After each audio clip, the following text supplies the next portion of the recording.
Figure we do a quick cold open. So we have Marvel getting, or say MCU getting more woke, as well as tons of exposition on this episode of Debrief, the Falcon and Winter Soldier chat.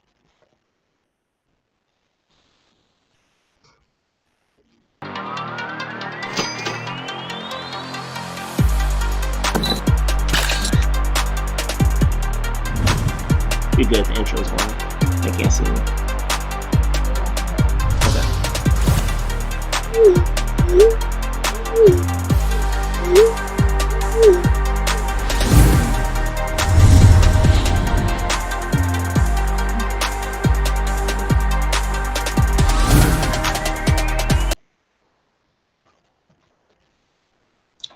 All right, welcome once again, guys. As I said, I'm your host, Brandon Choi, host and co-creator of Movers and Shakers Unlimited. Thanks for joining us this morning on the East Coast, also this morning on the West Coast, or wherever you guys are watching. I hope you guys are enjoying your Sunday. Welcome. As always, if you enjoy these chats that we have of certain shows, be sure that you like and subscribe, all that jazz. As you will know, with many of our social media, there are many ways that you can get in contact with us, whether it's on Twitter at Move and Shake UNLTD, whether it's on Instagram at Movers Shakers Unlimited, of course. And then also, if you want to join the conversation of us talking about the show and some of the things that are going on, feel free to find us on the hashtag Falcon, Winter Soldier, Movers and Shakers Unlimited. So as you see right down there, so M&SU, you can find us there. So every week, as I mentioned before, what I want to do with these shows is being able to, talk briefly about what happened each week on each episode. We only have 6 episodes, so to kind of mix things up, every single week, I'll be joined by some familiar faces and as well as some new faces to talk about each episode. And we'll have a culmination of all of those guests with our final episode for episode 6. So without further ado, I want to introduce 2 of the folks that will be joining me today for this chat of episode 2. You probably will recognize them. I'll start with my first co-host. He provides the reviews for many of the films that we do over on Movers and Shakers Unlimited.com on our website. Let me introduce JP, or welcome back, I should say. JP, what's going on, man? How you doing? Good morning, Brandon. Happy Passover. Hey, there you go. Good morning. And of course, I want to also introduce our Connoisseur, who provides many of the reviews that we have for many of the cons, not just here locally, but elsewhere as well. So introduce Chris Pabon, aka Cap. What's going on, man? How you doing? Fine, Brandon. Hello, everyone. Welcome. And for those members of the tribe, happy Passover. Forliche Pasach. Felices Pascuas. We are here to share our report for this latest episode of The Falcon and the Winter Soldier. Awesome stuff. So as always, I feel a good way to start our episode is to get into, I always call them the Sparknotes of the episode. So just to give a quick recap of what we had happen before. In episode 1, Falcon had been taking contracts to complete various missions, but Bucky was trying to acclimate himself to civilian life by making amends, which had in some cases some hilarious results and creative results that were quite unique. We had a new ally in the form of Joaquin Torres, providing some backstory of our new threat with the Flag Smashers. Falcon gave up Cap's shield and was tackling issues back at home, and there was a revelation: superheroes don't get paid. What? So also Torres goes solo, of course, after the Flag Smashers and discovers that we discover with them that there's more to them than meets the eye. Little little Transformers quote there. But yes, there's more to them than meets the eye. And in I guess in lieu of all those things that are going on, we also get the introduction of a new Captain America. And it closes us off right at that moment where we have the introduction of this new Captain America. So here in episode 2, we're thrown right into the coronation of this new Captain America, who we find out is John Walker. And this coronation is happening, at his high school, where we learn of, through a news broadcast that is happening with, I believe it was Good Morning America, that he has, all these accolades and awards and accomplishments. In fact, like, he's the first person to receive 3 medals of honor, and has all these, like, impressive feats that he's done. And later we are provided a confrontation with Bucky and Sam. Now that Bucky is aware of the induction of this new Captain America, he confronts Sam about giving up the shield, and ends up joining his mission of finding out more about these Flag Smashers. There is a huge sequence which many of you have probably seen in the promotional material between all these parties, between Bucky and Sam and the Flag Smashers. But one thing that we didn't see was the induction of the new Captain America, and his ally Battlestar joining into the fray.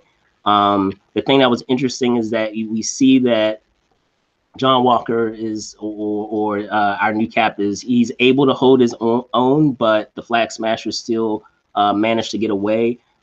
We have that, that meeting of the old guard and the new guard, so to speak, which, provides some great dialogue in terms of the conflict that resides between them. We're revealed that the Flag Smashers are to some considered heroes, Robin Hoods to some degree, in terms of going against the machine, so to speak, and going against the government. And Bucky also in this time, because after realizing that these Flag Smashers have abilities, they decide to Bucky decides to investigate by bringing Sam along with them to meet Isaiah Washington, who we find out has a history as a super soldier in his own right. We will get into that into detail and what that entails. And we have a heated discussion because of his existence, the fact that Sam wasn't aware of him, and that Bucky had been keeping him, his existence a secret this whole time. And in the process of that, we have an interaction between those two and law enforcement, which gets into some other elements which we will dig into further as well. Once they are sent to taken or arrested, I should say, Bucky is arrested based on the fact that he is not able, because he missed his appointment with his shrink, because it's a stipulation of his pardoning. He ends up getting bailed out again, or to say, provided help again by John Walker and Battlestar, much to his chagrin. And in the process of that, we have a second, I guess you could say, a final straw, or like the straw that broke the camel's back, in terms of that relationship between the old guard and new guard, that line being drawn of, okay, you guys over here and we're going to be over here, and we're going to do our thing and stay out of our way, and we'll do, our own thing. And in the process of that, it closes with Sam and Bucky deciding that they are going to seek the help of Zemo to investigate further, what the deal is with this serum and how it got into the hands of our other of these Flag Smashers. Whew, so a lot, yes. So with all that being said, there were, as I said, some cool Easter eggs. So I want to get into it with you guys, some of those things that we did touch on in terms of those Easter eggs. But other than that, is there anything you guys wanted to add in terms of like, you know, what happened from point A to point B? Or I feel like I covered most of it, but if you guys felt there was anything else that we needed to add in that regard, let me know. Okay.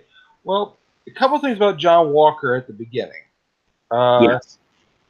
First thing, John is married or he's in a deep, long-term committed relationship. And that's very different from the comics because John Walker was basically single, at least when his character was first introduced in Captain America back in 1986. Second thing is, John, when we first met him in the comics, he had superhuman strength, even greater than Captain America's, because he had been,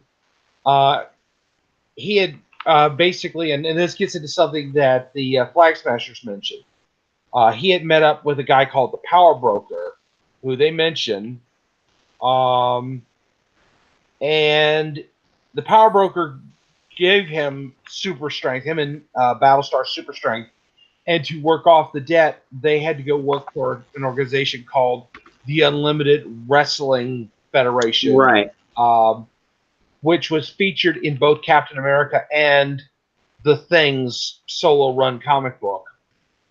Where basically it was a wrestling federation that had a lot of people that had superpowers basically and couldn't get jobs in something like, pardon the pun here, real pro wrestling.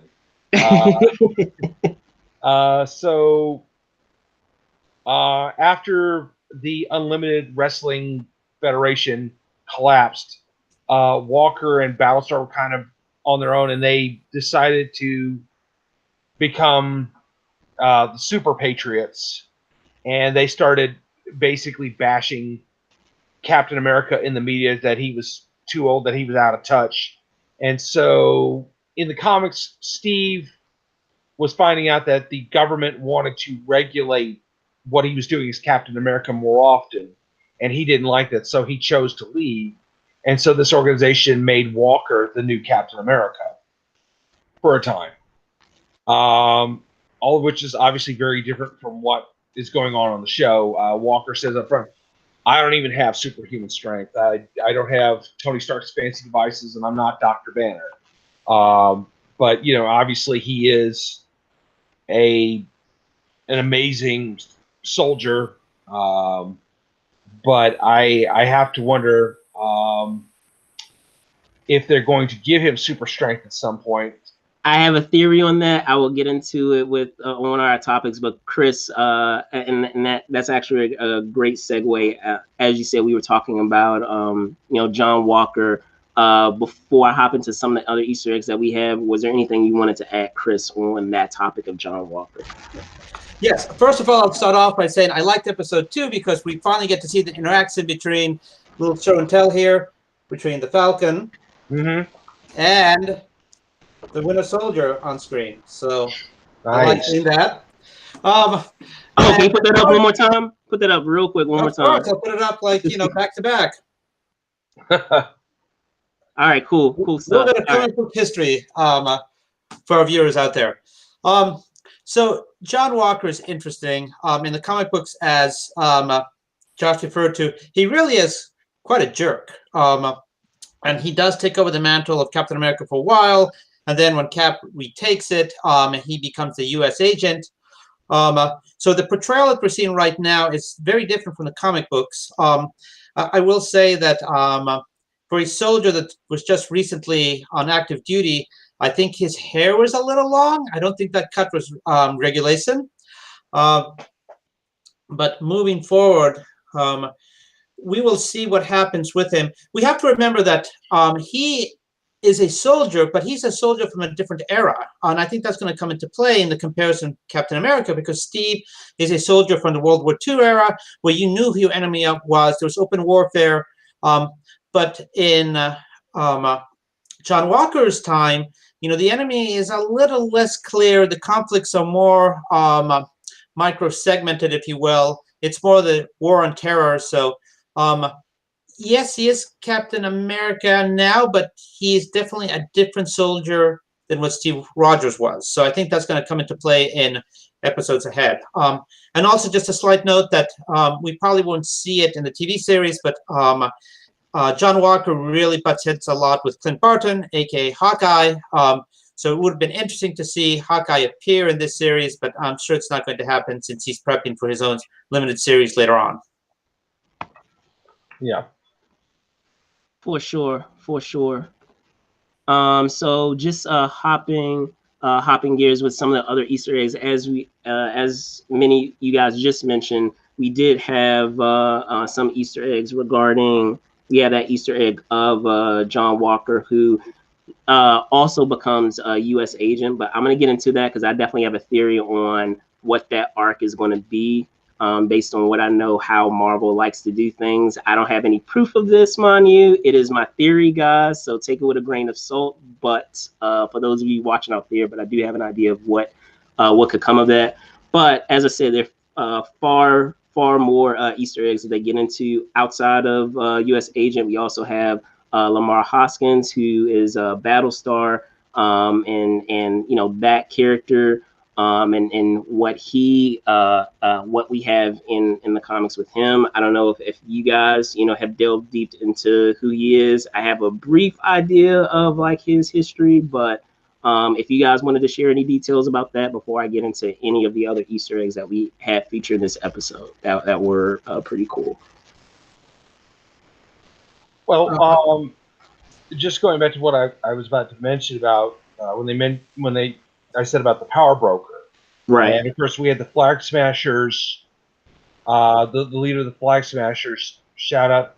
They're the power brokers men, and briefly mentioned that they had stole, and she'd gotten the message, you have stolen what is mine. In other words, these guys probably obtained their superpowers by stealing, technology or whatever from the power broker and gave themselves super strength to accomplish their mission. So clearly the power broker wants to get revenge on them for stealing from him. And as I said, the power broker is why John Walker had his super strength in the comic books in the first place. People would come to this guy and they'd pay him for superpowers and he'd give them to them. And obviously that's pretty dangerous. So I think I know what you're going to say, Brandon, but I'll go ahead and let you get into that. Yeah. So. All right, Chris? Cool. Chris, yeah. Rather than Battlestar, I just want to make a reference to the Flag Smashers and say that I can definitely see the parallels between the blip and what we might be encountering quite soon with the pandemic, that there might be people who think, well, before it was better than it is now. And I'll make the parallel of, I was on the Beltway yesterday driving to pick up some brisket to deliver to my in-laws, and it was a crawl at one place and it was a stop in another. And I flashed back to a year ago when the Beltway was pretty empty. So I can see, as we hopefully return to normal in the next few months, or the new normal, how people might begin to say, well, I liked it before when the Beltway was empty. So in the same way, I can see how the Flag Smashers came about, saying, well, we think the world was better before what happened now. So I think there's some interesting parallels for things to come, and I totally see the dynamic or the logic behind their actions, and I look forward to getting into a bit more in the show. Definitely. I was gonna say another thing that was cool, that was a cool Easter egg, is the Hobbit, the mention of the Hobbit, and the release of that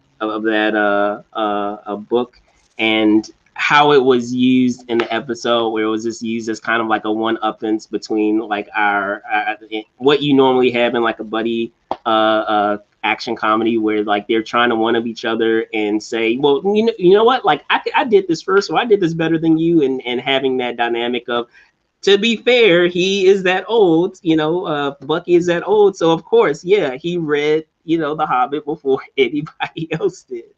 So I found that like quite hilarious. And then even the mention that they also have with, I mean, they touch on it a bit in the prior installments of the MCU and the films where we have Bucky being mentioned as the White Wolf, but we have that reference provided again in that interaction that segment in which they are tracking down the Flag Smashers, where like it's said as a joke where Sam is mentioning, look at you all stealthy, spend a little time in Wakanda, and now all of a sudden, you're a White Panther, and he corrected, he's like, no, I'm White Wolf. Yeah. So I thought that was cool. But before I delve into the next section, guys, which is, getting into what I like, as I said, I mentioned as like Psych Evals and getting into the psychology of what we have at play. Was there anything else that you guys noticed in terms of like the Easter eggs that you enjoyed outside of the ones mentioned? Or maybe, you wanted to touch further on the ones mentioned?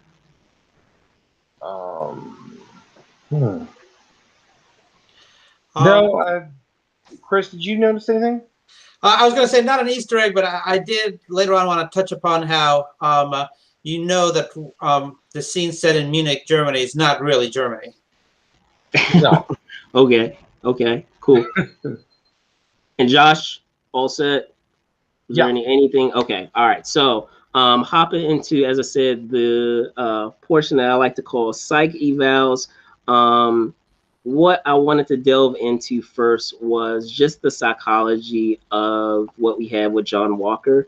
I felt that it was interesting that right off the bat they give us a breakdown of all the accomplishments that he has made thus far in his life, and it very much gives you that idea that this guy is like, on paper, he's perfect, he's done all these awesome things, and of course he should be Captain America, but there's more to it than all these accomplishments and things that you've done that I feel, and I'm sure they'll get into in the show, that make up that idea of Captain America. So like I like the fact that they tackled that idea of the quote unquote perfect person may not necessarily be the right fit or the ideal candidate, even though it may seem like he would be the ideal candidate.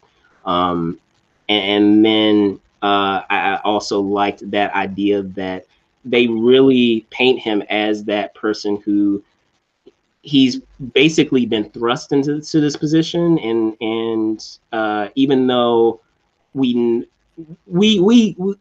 all know, those in the comics of what that potential fate or that path that he potentially may make will be. I like that he's not like a mustache twirling person. I'm not going to say villain, but I would just say like he's not a mustache twirling individual that is doing things just for the sake of doing it. They're rounding him out with probably for the first time in his life, he is unsure about whether he himself is up to snuff to take over that role, which we have introduced at the top of the episode. And it brings elements of, in a small way, toxic fandom in a way. And the reason why I say toxic fandom is because in watching the episode and what he was going through in that episode, it gave me an idea, or to say, it gave me deja vu of Syndrome from Incredibles, where like he's very much a fan of Captain America. I mean, he said as much that he's a fan and that he's been watching all his moves and been observing all the accomplishments that he's made, and based in the same way as what we have with Syndrome, I feel like it might be a similar thing where be careful of constantly belittling, or not necessarily belittling, but disregarding the help of others that look up to you, because they may potentially become an adversary for you, much in a way that it happens in Incredibles. But your thoughts on JW? Well, I think there's a lot there that I think that he is not always certain of himself. He's trying to be. Exactly, yeah. But he tends to do a lot of things, like say the wrong things, like when he calls Falcon I need Captain Wingman. Wingman. I was like, dude, you had him up to that point until you said that. Yeah. I mean, if he'd been a little bit more humble or said something more like, I need somebody who really knew Steve Rogers to help me or something. Right. Yeah. He'd gone there saying that he wanted Sam to be his mentor because Sam and Bucky actually knew Steve. Right, exactly. And they could help him to be that Captain America. I think that's when he kind of lost a lot of support there, and I don't think he ingratiated himself because he actually called. At least I think this is right. I'm going to rewatch the episode later to double check this, but I think he actually contacted law enforcement to be on the lookout for Bucky because Bucky had missed his court-appointed psych eval, or he had called Bucky's psychiatrist and asked her to go ahead and call the cops so that he could try to get them to talk to him again. And even though it was pretty clear, hey, we don't want to work with you. We don't like what you're doing. Stop bothering us. Okay, And I think John is a little bit cocky. But if his trajectory is anything like the comic book, he's going to get a lot more unstable. And I do have some ideas of what could happen, but I don't want to say anything until, I don't want to spoil anything, even with theories that might be right or might be wrong. So fair, Chris. It takes more than being able to throw the shield to be Captain America. They do a good job of showing us how he can hit his different targets. And that's great, but there's more to that than physical effort. Captain America embodies the greatest generation. Captain America knew what it was to lose. Captain America knew what it felt like to be bullied, as is shown in the first movies. Whereas John Walker, we see, has always been a winner. Like, he goes back to his high school and he goes back to his locker, and there's the mention, or at least the inference, of glory on the football field. Yeah. And then there's another reference when they talk about, have you ever fallen on a grenade? And he talks about, yeah, 4 times because my helmet, which is great, but it means that he's never lost. He doesn't know what it is to take an L. He doesn't have the humility that Captain America took to his position. And if you remember, one of the things that I was told to him before he injected the super soldier serum is that what you have in you, that's going to enhance. So we look at Walker, who has always won, has no humility, naturally thinks he can do anything, including calling the cops to say that Bucky has missed his court-mandated, appointment. So what is going to happen when he loses? Because he eventually is going to lose. I mean, this is all being set up for a huge, snap, which, as Josh mentioned, is likely going to happen. So yeah, it takes more than physical effort. It takes what you have inside, and this is the big difference between Steve Rogers and John Walker. Steve knows what it is to lose and to be abused, to rise up. John Walker does not. And also, the thing that bothered me a little bit as well is when he mentions, well, you can be my sidekick. And, in comic books and in American culture, it far too often do we see the side minorities. The minority. I mean, you see the Lone Ranger with Tonto, you see the Green Hornet with Kato, even Indiana Jones with Sala. I mean, why does it have to be assumed automatically that the minority has to be the sidekick? Why can't the minority be the lead? Because there's this mentality that, it has to be the white guy. And again, we saw it now with John Walker, which is you see these small flashing signs that this is not going to go well. Yeah, for sure. And I'm glad you brought that up, because we're starting to see how some of the dialogue is becoming far more loaded than what we're accustomed to seeing in the MCU. And that actually is a great segue into one of the other elements, and that is Isaiah and that checkered legacy of Captain America. Josh, I'll let you hop into it, but before you do that, just that idea that we up to this point we have this kind of pristine image of who Captain America is and what he's all about, and to know that that legacy is not as pristine as we have been made to believe, provides a whole other angle to that. So, Josh. Well, again, they kind of altered things because Isaiah Bradley actually got the super soldier formula before Steve did, but then apparently he becomes a version of Captain America during the Korean War. He is understandably angry after the war because he's still treated as he's put in a prison for years to be examined. I don't think we know all the details yet, but he feels like he was wrongly in prison. He's definitely, suffering a lot of pain in what happened. But another thing about the super soldier formula, just as its legacy, as we saw in the 2008 film, The Incredible Hulk, with regards to Emil Blonsky, the soldier that General Ross brings in to help him hunt down Bruce Banner. Clearly, that formula is not completely stable for whatever reason. It seemed to work just fine for Steve Rogers, and it's like what Chris said. It amplifies what is inside you, and obviously in Steve, it made him even better, whereas the Red Skull, it made him worse. It brought out, obviously, the Red Skull. With Blonsky, use of it made him more arrogant, more of a risk taker, more dangerous, to the point that he wanted more and more power, and the monster within him came out.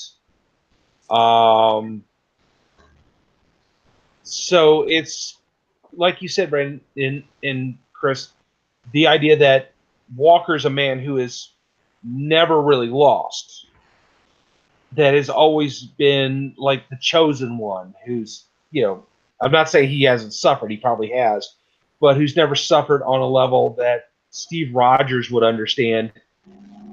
It's going to be interesting and probably frightening to see what's going to happen if and when he gets his superpowers, if he gets that formula. It is going to be something that's going to be very intense, and I guess we just keep watching.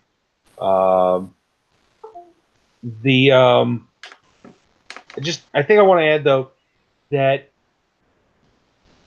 certainly the super soldier form has been a great thread through the MCU movies. I mean, not just with Captain America, but also with the Hulk, and a little bit with Iron Man.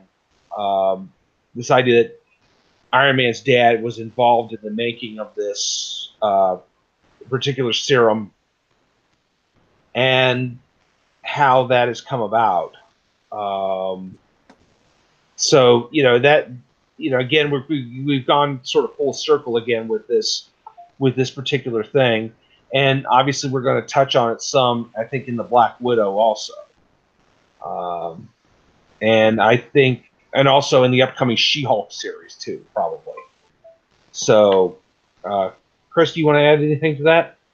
Isaiah Bradley. Well, in the comic books, he makes his first appearance in a limited series in 2003. But I think he represents like a part of our past that we still have trouble reconciling with. I mean, he got the bad end of the stick because it was a time where people could not deal with the idea of a Black Captain America, and even now, I think that's because of all that came before. That's what's really weighing on Sam's mind right now. It's like, would people accept a Black Captain America now, given the checkered past that we have, and learning what happened with Isaiah Bradley? It's just got to even create even more doubt in his mind of the obstacles he'd have to overcome. And a side note about Isaiah Bradley is that his grandson eventually will, in the comic books, join the Young Avengers.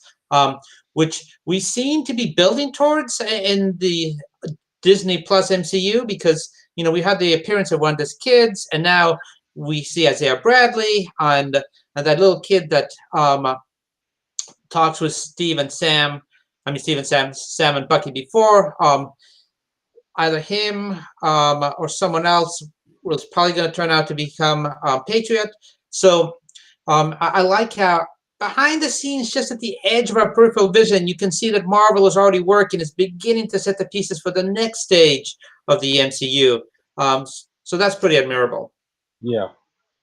Well, there's that. And of course, later this year, we are getting a Miss Marvel TV series. So again, we are, we are going to be seeing, I think, a new generation of superheroes following the current one. Literally, will be a whole new generation. Yeah, there's definitely going to be a generational passing of the torch. But the moment from the Isaiah Bradley encounter that really sticks out for me is actually what happens when they leave the house, because when the police show up, and it's just a fascinating representation of how Bucky sees the police and how Sam sees the police.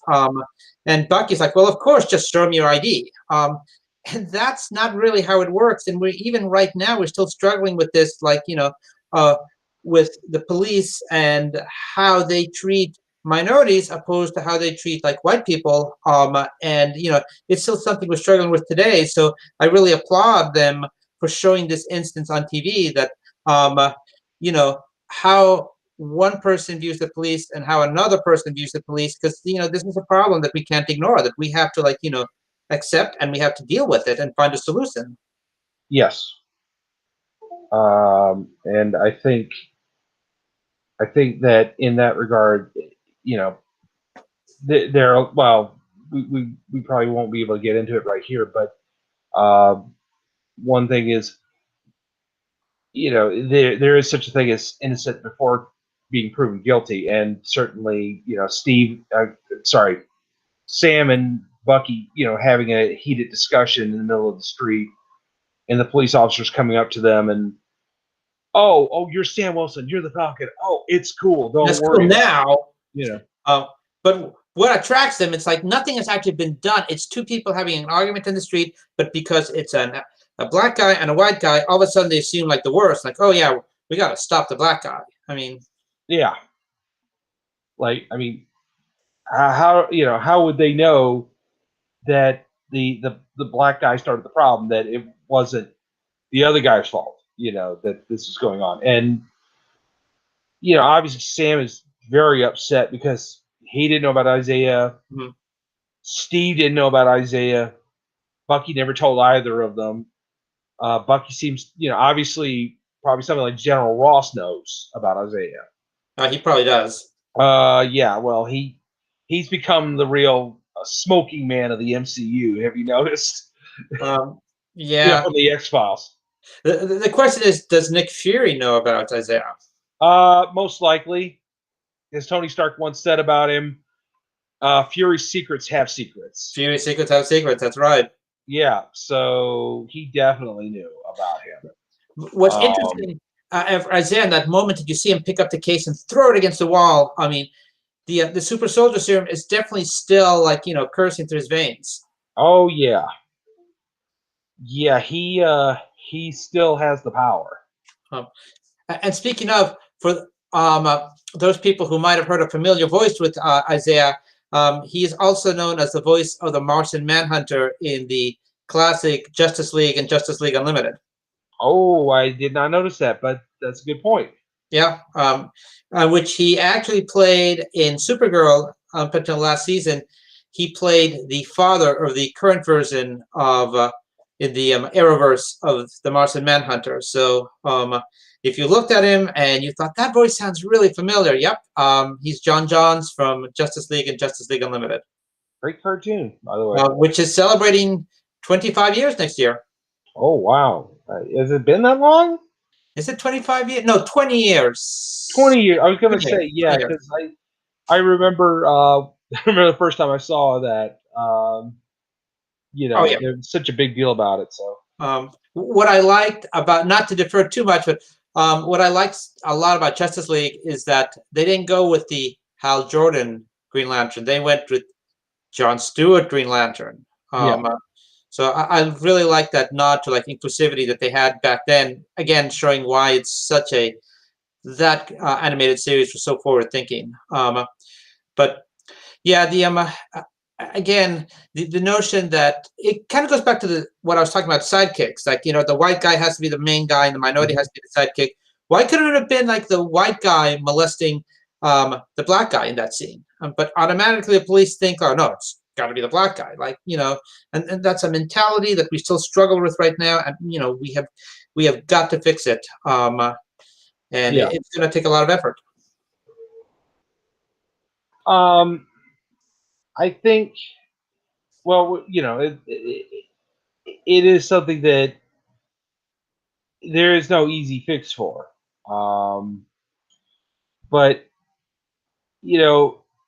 just going back to something about this, just to show how old I am. When I first got introduced to the Marvel Universe, was these old book and record sets where they would take a comic book and they would get these old radio actors to act out the scenes in the comic books. The idea, I think, was to help kids learn to read, but it was just mostly for entertainment. And so, the first time I ever saw the Falcon, he was literally the first African-American superhero I had ever seen.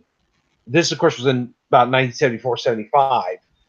And my only experience with superheroes at that point was the Super Friends.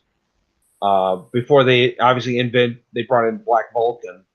But it was obviously, it was the Falcon. And one of the things I noticed about him was, unlike Robin and Aqualad and Kid Flash, was that Sam was an adult. Sam was also not a teenager. He was not Cap's teen sidekick, the Falcon. He was a grown man. And if not for, the suspended animation, they would have been about the same age. So, and of course, you're right. Obviously Falcon was at that point, he was the number 2 guy, but that was only because, well, Captain America's Captain America. So, but, yeah, you're right. Why can't an African American be the lead superhero in a comic book? And I was going to say, guys, to comment further on that, because we touched on 2 components of it, like the dialogue being far more loaded than it is. In one regard, why I am proud of the MCU, and I'll get into it even later when I share my overall review of the episode. I am proud that the MCU is, taking a step forward and becoming more woke, so to speak. I mean, don't get me wrong, we did have Black Panther, which was a step forward, but to tackle more so not necessarily the optimistic portion of it, but the ugliness as well. That takes far more balls to do than to deal with the optimistic aspects of diversity and inclusivity. So I mean, there were a couple of moments that really struck me in terms of the dialogue. I think one of you guys mentioned it just now when he was talking about the sidekick. There was another moment of it where Falcon and Winter Soldier, or say Bucky and Sam, before they left to take on the Flag Smashers, they had that interaction of, listen, I know you, I know you've had an overextended life, but you're not going to tell me about my rights. So you're not going to tell me about who I should be and who I need to be. I should be able to make and have the autonomy to be able to say that myself and be able to decide that for myself. You're not going to tell me who I should be or what I'm going to be. So I was like, oh, cool. Wow. So, I mean, you had that element in there, as well as speaking further about, I know we were, going deeply into, the Psych Evals. So the last thing that I'll close it off with before I get into theories is also just that idea of the path that we have that is now foreshadowing feels like it's being set towards where Walker is going. You know, he really made an effort, and I'll be objective. Like, he really made an effort to say, "Hey guys, like, we should like work together and we should do this." And then, like, you know, the final straw that broke the camel's back was I don't remember the exact quotation, mind you, but in essence, Bucky and Sam, like, listen, like, you still have to listen to the government, so you are still tied to different protocols of what you have to do. We're not tied to that, so, like, because of that reason, we function at a different level. So they're basically saying, like, thanks but no thanks, like, leave us alone. And he was like, oh, okay, all right, leave you alone, okay, then stay out of my way. So you know, now we have that line, you know, officially drawn now. He really made the effort to, like, say, hey, we should work together. Mind you, just like we were talking about, Josh, just earlier, he didn't do it the best way. He could have worded it and you know, approached it differently. You know, the intention was there, but his approach was really bad. So because of that reason, you know, because he's constantly been kind of put aside, so to speak. He's so used to, you know, people saying, "Oh yeah, we want your help," or "Oh yeah, like, you know, we should work together." He's constantly, again, going back to what you were saying, Chris, always in the good graces of people and always winning, so to speak. That, you know, this is probably the first time that someone has told him no, or like, "I don't need your help," or "Stop bothering me," and that probably like set him off a bit, where he's like, wow, like, I've never experienced that before. Like, someone saying that, like, they don't need me, you know, is probably going to set him on the path that, you know, based on what we've seen in the comics, is going to take him to his, you know, his final end game, so to speak, of where his arc is going to go. So with that being said, I'll hop into the theories. Yes, go ahead. But before we leave psych evaluation, I wanted to also mention that I really love that the therapy session wasn't a one and done in the first episode, that we see it again now when they're in the jail cell, because oftentimes I think, you know, therapy is used as a humor piece in some shows, but here they're showing us something that we all know, that therapy is a part of like a modern day life. It's here. People have problems. Couples have problems. And I like the fact that you see her being an active participant and a leader, telling them, no, both of you are going to sit down. Both of you are going to do this. And I hope we see more of her, because it shows that, you know, there's a role in current life for, you know, incorporating therapy, and it's here to stay, and it's not something that should be like ignored or put to the side. So I really like that they're showing some active acts of therapy. For sure. Yeah. And I was going to say, to add to that, I'm glad you brought that up too. It also reminded me of that in that scene that was really poignant, was the confession that they were able to get out of Bucky.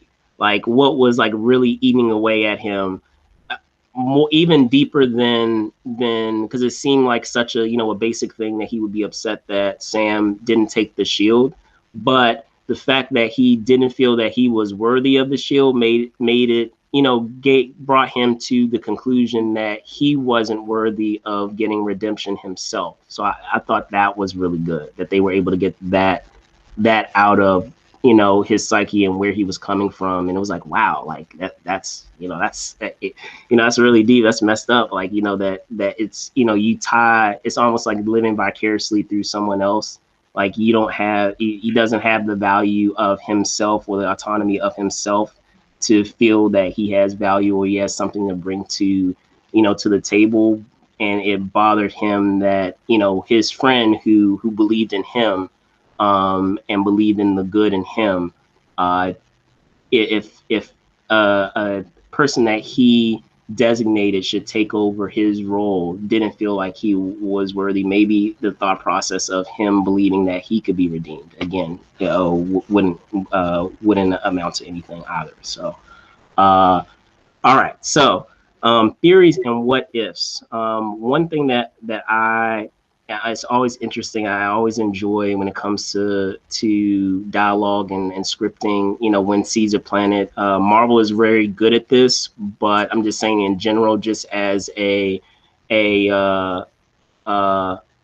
conceit or a normal I guess trend or element that we oftentimes see is that, you know, you'll have foreshadowing of different things. They'll plant something and then they'll pay it off later. They have that element of Sam calling, you know, Bucky Buck, and he immediately said, no one calls me Buck. Only person calls me Buck is Steve, because he's known me longer and because he has a plan. But I have a feeling that they'll pay that off to some degree, because they, you know, up to this point, they're still trying to find their way of how they work together as a duo. And I feel once they have that moment, that aha moment of, you know, okay, like this could work, they'll finally have that moment where he'll be able to earn that moment to say, to call him Buck instead of calling him Bucky or Winter Soldier. I don't know what your thoughts on that are, but I just found I was like, okay, that's an interesting thing. They're going to end up paying that off later at some point, as a relationship related thing of them as partners. I think that's very likely. I think that's what's going to solidify their relationship toward the end of the story arc. I do have one prediction. Okay. I think the Power Broker, and I keep harping back to him, I know, I think the Power Broker will turn out to be Ross, or someone who works for Ross. I think he's going to be, you know, and I think they are setting up for a Thunderbolts thing, because we're going to see Zemo, and there are other things that are going to be happening that I've heard rumors in the She-Hulk series that I think are very possible. So, yeah, that's kind of my big prediction right there. One other prediction, I think something terrible is going to happen to John Walker's wife, and I think that's going to be the thing that drives him over the edge. So, Here, Chris? before I get into, I have some other ones, but go ahead, Chris. Well, first of all, I think for sure Zemo is going to escape. Somehow, after he talks to him, maybe freed by the Flag Smashers, but I'm pretty sure Zemo is going to escape. And then second, I agree with Josh. It's either the wife or perhaps Battlestar, but someone's going to die. And that is going to cause Walker to snap and probably kill a lot of people. And cause him to probably go to the Power Broker to try to get even more strength to, like, you know, so he won't lose again. It's the losing someone, I think, is going to be the catalyst for him to snap. And then I think we are going to see, maybe even in the next episode, a more battle-hardened Sharon Carter. I think she's going to be not as friendly and trustworthy. Maybe she'll be working with Interpol. I'm not sure, but I think we're going to see a much more cynical, much more battle-hardened Sharon in the next episode, if not in the fourth. And I also think that we're going to see something related to the government intervening in the tech of Red Wing, because, again, in the first episode, Sam makes the reference to, well, you know, every time you, like, Air Force Boys touches, it glitches. Well, now we know they touched it to put a tracker on it. So I think we're going to see some type of payback or turnaround that the Falcon is going to somehow manage to use government technology to track Walker. So those are my predictions for things to come. Awesome stuff. So I figure great minds must think alike, because we are along the same track of many of those things I'm theorizing for different reasons, mind you. But in terms of the general trajectory of where the story will go, I feel that we are in the same place, because similarly, I was picturing, you know, based on what we were talking about with John Walker and his whole psyche and not having an issue with not winning. Like, he's a person who, you know, is so accustomed to everything, being able to accomplish everything. And I feel like in terms of the way Marvel does things, even though it seems like they don't really follow the comics to the T.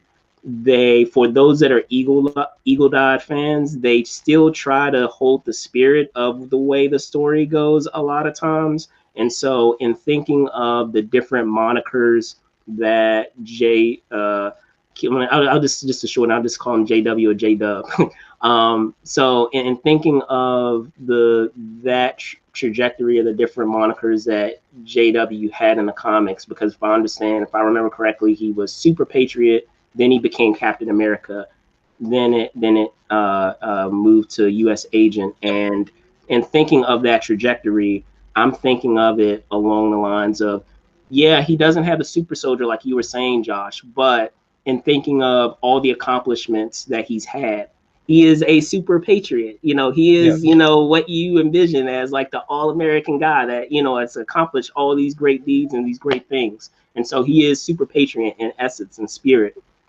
He becomes Captain America, and just like you guys were saying, I didn't get to the point of saying that he would lose someone, but more along the lines of, thinking of all the things that he says in this episode. Everyone in the world expects me to be something. I don't want to fail them. Like, just that idea of, he's never, just like you guys said, has never really failed at anything. And how does someone react to that when they finally do fail at something, when they're so accustomed to being successful at everything?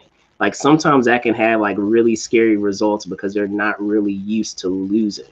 So the fact that you're losing, thinking along the lines of like Abomination, he's going to go that extra step and say, okay, like, me just being me is not enough to take down these Flag Smashers. I need to meet them at a level playing field, and I need to now have, get souped up as a super soldier just to be able to take them down. So at that point, I feel like the U.S. Agent moniker might come into play, as Ross, which I also believe is the power broker, is going to end up recruiting him down the line once the series is over, because I do believe that he might survive. Any event that he survives, he ends up recruiting him to be a part of the Thunderbolts or Dark Avengers. I know Dark Avengers is more of a Norman Osborn thing, but when it comes to the MCU, a lot of times they like to simplify a lot of things and not try to overcomplicate things with different teams and different storylines. A lot of times they'll mishmash things together. Because even if you don't call the team the Thunderbolts, you could still technically call them Dark Avengers. They could kind of wrap the audience's head around that, because they can say, okay, Ross wants to create his own Avengers team. Mind you, just not in the way that is perceived, in the eyes of Nick Fury, but his own dark team, his own Black Ops team that is an Avengers team on paper. They'll go to different events and they'll parade themselves around, but underneath the surface, like, they do all this wet work Black Ops stuff. And so in essence, like, they'll end up getting a moniker of, oh yeah, these are Avengers, but they're like Dark Avengers. So like, potentially they may stick with the Thunderbolts thing, or they may mishmash those teams together and say that, instead of calling them Thunderbolts, they may call them Dark Avengers. And he ends up, by the end of the episode, going into whatever the next film is or next storyline, take on the mantle of U.S. Agent. Like, he gets rid of Captain America because he becomes disillusioned after everything that happens in this show, and becomes a darker version of himself, where he becomes an agent. He becomes a weapon for the government versus the embodiment of heroism that that you would picture for Captain America. But I don't know I don't know what you guys think of that theory, but Jess, you go first. I think that's very likely. I think that's what they're aiming for. I think John Walker has got a kind of an Anakin Skywalker vibe there, and I think that's where he's definitely going. While they do simplify things, they are overall very true to the basic story of the comic books and the MCU movies and TV shows.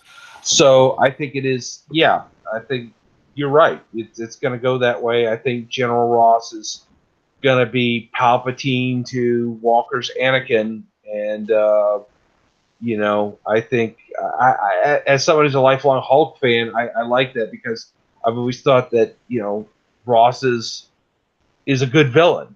It's just an underutilized villain. You know, he's kind of everything, you know, we don't want to see in our military, or we don't want to see in the government, but you know, it's there. We do have overly optimistic, opportunistic people sometimes who, some of them might think they start out doing the right, they may be doing the wrong thing, but they feel like, I'm doing it for the right reasons. History will vindicate me down the road. And no, that's not usually the case. So I think you're exactly right, and I'm looking forward to this next story arc. Chris? So I think, given the mentality we've seen right now of Walker, what we will see is that he will give up the shield after it's been taken from him. And I think, and the identity of Captain America likely as well. And I think we're going to see towards the end a fight between either Sam and Walker, or possibly Sam, Isaiah Bradley, and Walker, because I don't think this is the last we've seen of Isaiah Bradley. And the other question I have is, does Isaiah Bradley have a shield, or is there a version of the shield? Yeah, and I think we will see that before the end. All right, cool stuff. Josh, did you have anything to add before? Yeah, I was just going to say, Chris, on that idea, does Isaiah have a shield? Yes, I believe he does. And I believe we are going to see a Captain America and Captain America versus a Captain America fight before this is all over. And I'm going to be like, oh, I'm going to freak out that day. All right, cool stuff. Well, before we close off, guys, I will hand it off to each of you to tell folks where they can find you. Who'd like to go first? You can find me at Josh Pritchett on Facebook, or just Josh Pritchett Jr. on Facebook, and at Pritchett6545. Chris? Thank you. So you can find me in two different places. You can find me on my Flickr feed, which is DC Eval 1994. And also for those of you who are on Instagram, you can find me at Verde Cosplay. That's VERDE Cosplay. And I want to, on this minute, touch upon how I knew that the scene in Munich was actually filmed in Prague, as I saw in the credits afterwards, is because they showed the open fields, but there were no trestles or arches for the hops to grow on. It was clear the fields had been harvested, but hops fields in Germany have, and the Munich area in Bavaria, have arches and trestles so that the hops would grow on them about 2 feet in the air. So that's how I knew instantly, like, no, that's not really like Munich. Good eye there. I would not have known that. I'm a beer guy, so I'm like, I noticed these details. Okay. For sure, guys. So again, I'm your host, Brandon Choi, host and co-creator of Movers and Shakers Unlimited. Thanks again so much for watching, guys. As you can see, you can find me on Twitter at Brandon Choi ENT, on Instagram at Brandon Choi _ENT. And just as we have every single week, you can find us debriefed the Falcon and Winter Soldier chat every Sunday at 11. Be sure to follow the conversation, as I mentioned before, at Falcon Winter Soldier M&SU, just to follow along the conversation of what's going on, of what we're discussing either on Twitter or on Instagram, or just to get notifications of what's going on with us. Of course, if you enjoy the show, make sure that you like and subscribe, guys, because it helps us out so much. Be sure to like and subscribe. Watch our show. It helps out so much. But yes, other than that, guys, thank you. I want to thank Chris. I want to thank Josh. Thank you guys for joining along for this conversation. Other than that, be on the lookout, as we will be having in a little bit a further conversation about WonderCon, because there is so much to discuss about WonderCon, and something to discuss, a little thing to discuss about San Diego Comic-Con, which I'm sure you guys have been hearing that we will dig into. So with that being said, thanks again so much for watching. Be safe out there, and See you soon. Bye. Later.